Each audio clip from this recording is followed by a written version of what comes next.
For 7 centuries, one gold coin ruled the world. It was trusted by kings, merchants, and empires. It crossed continents, fueled trade, and became the backbone of the global economy. And then it collapsed. What took 700 years to build was destroyed in just 80. This is the story of the Byzantine Solidus, history's longest-lasting reserve currency, and the hidden warning it holds for the dollar today, because the patterns are alarmingly familiar. Before we dive in, if you find stories like this valuable, make sure to like this video and share it with someone who appreciates deep historical insight. It really helps the channel grow and keeps this kind of content alive. Now, let's go back 1,700 years. In the early 4th century, Emperor Constantine the Great introduced a new gold coin, the solidus. It wasn't just money, it was a statement of strength, stability, and trust. Each solidus was minted with precision. 4.5 grams of nearly pure gold struck 72 times from a Roman pound of metal, and it stayed consistent in purity, weight, and trust for over 700 years. Merchants from Constantinople to Alexandria, from Italy to India, all accepted it without hesitation.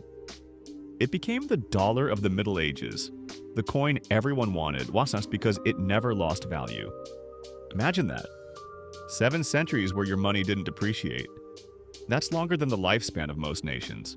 By the time Emperor Justinian ruled in the 6th century, Byzantium was the center of the known world. Its ships carried spices, silk, and gold across the Mediterranean. Its markets buzzed with trade from Europe, Africa, and Asia. And behind it all, the solidus. A coin so trusted, so consistent, that even distant kingdoms used it as their benchmark of value. But nothing lasts forever.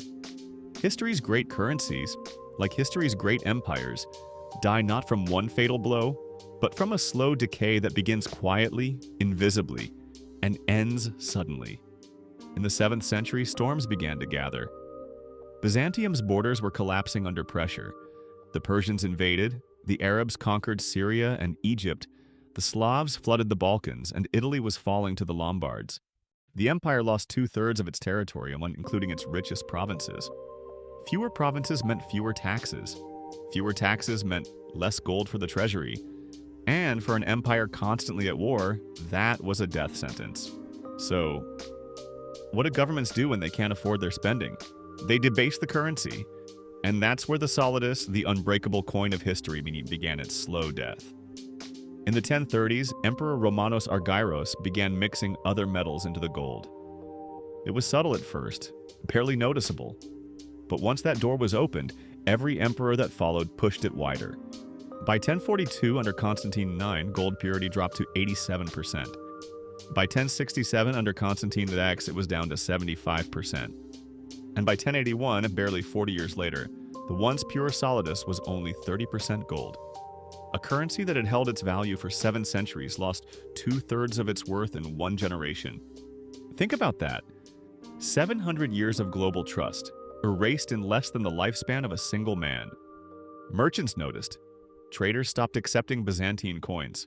Contracts were rewritten. Trust, that invisible glue of economies, vanished. By 1092, Emperor Alexios III tried to fix it. He introduced a new coin, the hyperpyron, hoping to restore faith. It was 85% gold, but it didn't matter. Once trust is gone, no reform can bring it back. Because people don't forget betrayal. Not in money, not in markets, not in history. Now, I'd love to hear from you. Do you think the dollar could face the same kind of trust crisis that ended the solidus? Drop your thoughts in the comments. I read every one of them, and your insights often shape future episodes. All right, let's continue. After the fall of the solidus, Europe needed a new standard. Trade doesn't wait for anyone. So Venice stepped in with its gold ducat, 99.5% pure, perfectly weighted. Florence followed with the florin, almost equally pure. Within decades, these new coins replaced the solidus as the backbone of world trade. The lesson is simple. Once trust is broken, better alternatives always rise. The world doesn't wait for an empire to recover. It just moves on. Now, fast forward to today. The US dollar has been the world's reserve currency for nearly 80 years, the longest since Britain's pound, and before that, the ducat and florin. But like Byzantium, America's global dominance has come at a cost.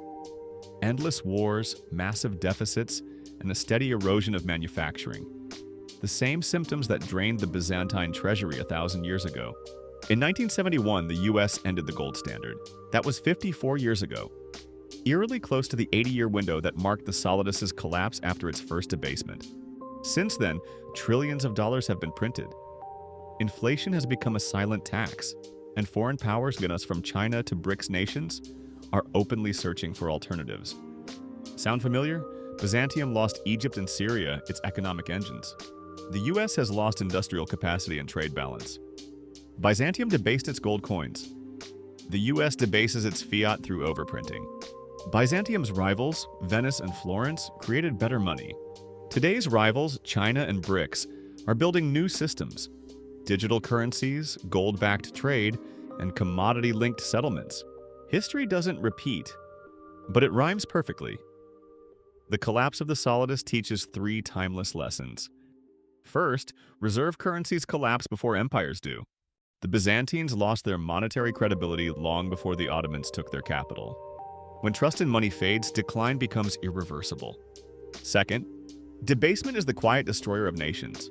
It doesn't happen overnight, it starts small. A little dilution here, a few new notes there, until one day the world realizes the emperor's coin is worthless, and third, money alternatives rise faster than anyone expects. Once Venice introduced the ducat, traders shifted in less than a generation. Commerce doesn't care about tradition, it follows trust. Now think about today. The BRICS bloc is building trade networks outside the dollar. Central bank digital currencies are emerging. Even the IMF talks about a basket of currencies to stabilize global finance. This is what the transition looks like. Slow, quiet, and then sudden. Just like the Solidus. When you trace the history of money, one pattern always stands out. Every empire believes its currency is eternal, until the moment it isn't. The Byzantines thought the Solidus would last forever. The British thought the pound sterling was unbeatable. And today, Americans believe the dollar is untouchable. But history whispers otherwise. The Solidus remained stable for 700 years, then fell apart in 80. The dollar has been unbacked for 54. The countdown, some might say, has already begun. Now, I'm not saying the dollar will vanish tomorrow, but history tells us this. When trust erodes, when spending outpaces production, and when leaders choose debt over discipline, decline becomes inevitable.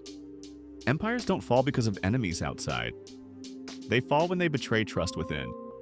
The Solidus was destroyed by its own government, not by foreign armies.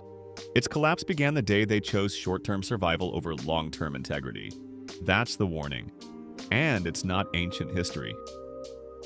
So, as we look toward a changing world, with new economic alliances, digital currencies, and shifting power centers, remember what the fall of the Solidus teaches us.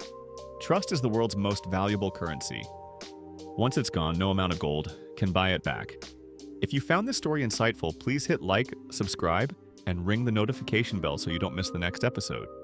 Thanks for watching, and until next time, stay curious, stay informed, and remember, history doesn't just tell us where we've been, it shows us exactly where we're going.